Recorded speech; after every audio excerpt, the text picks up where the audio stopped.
ஒரு நிமிடம் ஒரு மருத்துவம். நான் உங்கள் டாக்டர் நித்யா, சித்த மருத்துவர்.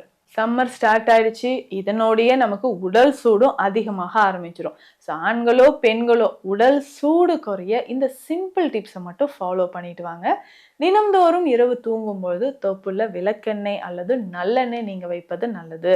அதே மாதிரி உள்ளம் காலில் நீங்க நல்லெண்ணெய் வைத்துட்டே வரும்போது இரவு நேரத்துல ஒரு 5 துளிகள் வச்சுட்டே வாங்களேன், உடல் சூடு நல்லாவே குறையும்.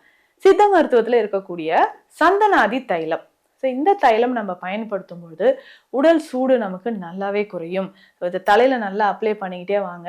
உடல்ல இருக்கக்கூடிய அதிகமான உஷ்ணம் குறையும், கண் எரிச்சல் நமக்கு குறைய ஆரம்பிச்சிடும். ஸோ இதனுடைய நம்ம உடல் சூடு தணிவதற்கு வெள்ளரிக்காய், வெள்ளரி பழம் தினம்தோறும் நம்ம உணவுல சேர்த்துக்கலாம். கட்டாயமாக மோர், அதே மாதிரி தயிர்ல இந்த வெஜிடபிள்ஸ் எல்லாமே சேர்த்து, ஸோ இந்த வெள்ளரிக்காயோ இல்லை கேரட்டோ சின்ன வெங்காயமோ சேர்த்து பச்சடி மாதிரி சாப்பிட்டுட்டு வரலாம். இந்த பச்சடி வகைகள் சாப்பிடும் போதும் உடல் சூடு ஏற்படாது. இந்த மாதிரி பயனுள்ள மருத்துவ தகவல்களுக்கு நம்ம பேஜை ஃபாலோ பண்ணுங்க.